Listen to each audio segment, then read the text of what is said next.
Hey, welcome to the channel. This is James here. Still winter here in Karuizawa, but my quest is to find spring. I'm standing here at Usui Pass, which is one of the more beautiful passes here in Japan. Just directly behind me is Karuizawa, and if you go straight ahead this direction, about an 800-meter drop into the Tokyo plain. And I'm looking for some cherry blossoms or some type of blossoms today to indicate that spring is on the way. So sit back, enjoy the ride, and we'll see what we can find. All right, here we go. Just dropping down into Usui Pass. Now this drop here is a beautiful winding downhill of about 3 to 4% gradient, so it's never too steep, but definitely steep enough to get some good speed. However, it's very winding, so you've got a lot of corners along the way. So you're very engaged on this descent, but it's really nice. You know, I don't know if this is the best time to make a video. As you can hear, I'm cycling into a horrible headwind. Whoa! Very windy, which is certainly slowing my speed down the mountain here. And it doesn't make any sense because at the top of the pass back there, the wind was blowing one direction, and then as I go down the mountain, it's blowing in the opposite direction. It doesn't make any sense. But as I'm cycling down here, it's been cold. The winters here in Karuizawa are very cold. It's certainly colder than anything I'm used to. And though we don't get much snow, it's just hard to get on the bike when it's so cold. Most of my riding this winter has been indoors on a Wahoo Kicker Core bike trainer. And I've really been enjoying Zwift this winter. And I've seen some gains. But there's nothing, absolutely nothing like cycling outdoors, which is what I love. And this pass looks completely different in the summertime because you have the overhang of the trees, and it's just so, the vegetation's so dense that in some respect it feels like you're going through a green tunnel.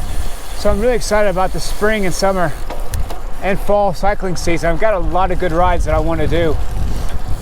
Several good castles that I've been researching over the winter that I like to explore.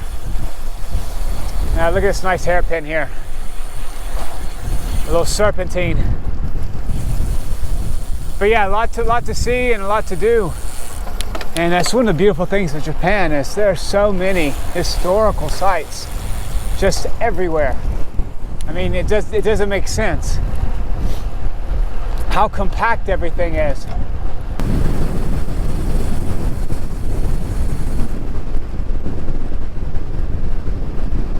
So windy. It's just a nice steady drop here. Nothing too steep, which makes climbing out of this, or climbing on this road, it's a pretty good workout.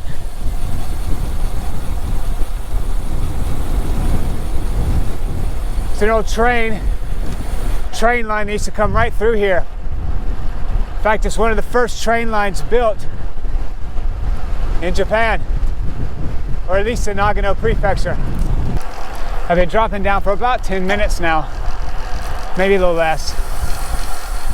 And the wind was so strong back there, my camera wasn't on, that it kind of pushed me to the side. And I lost my balance a little bit and I almost fell off the bike. And that just shows you how strong this wind is on this pass, because the wind kind of funnels through the pass and it's just so strong up here towards the top. I'm just following the contour of the mountain down. And as I said, at the bottom of this is literally the plain in which Tokyo sits. And it's one of the most populous plains in the world with 45 million people. Because as you see, Japan is not a flat area. The entire country is a set of mountain chains. So I've dropped about 250 meters since the beginning of the video. And I'm looking really intently now because I feel like at any moment I could start to see flower buds on the trees. I don't see it yet. So maybe spring hasn't come to this altitude. And right here, it's a really nice area. This is the largest, you're about to see it, the largest brick arch bridge in Japan. It was built in the late 1800s. In fact, I have another video on this about the Usui Pass, but you can see it straight ahead. Really pretty.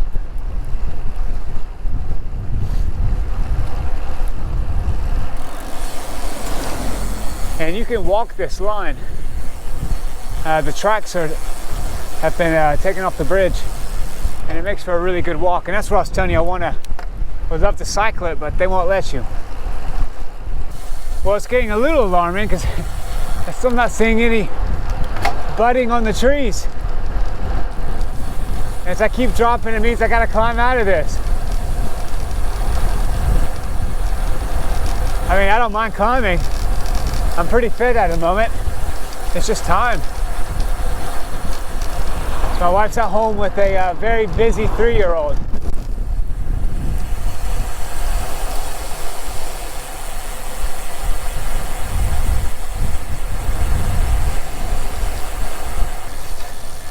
Gosh, look at that view.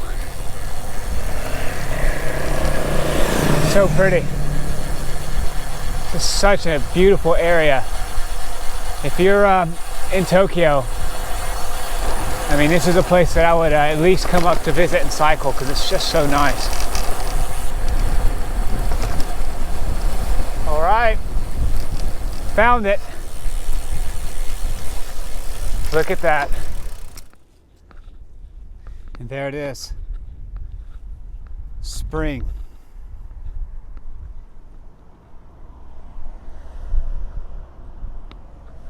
So it only took me dropping about 400 meters off the plateau in which I live and walking through someone's garden just to see the flowers. But this really makes me happy, and it really signals the beginning of spring, when this is one of the best periods of Japan, really, is spring. It's just gorgeous.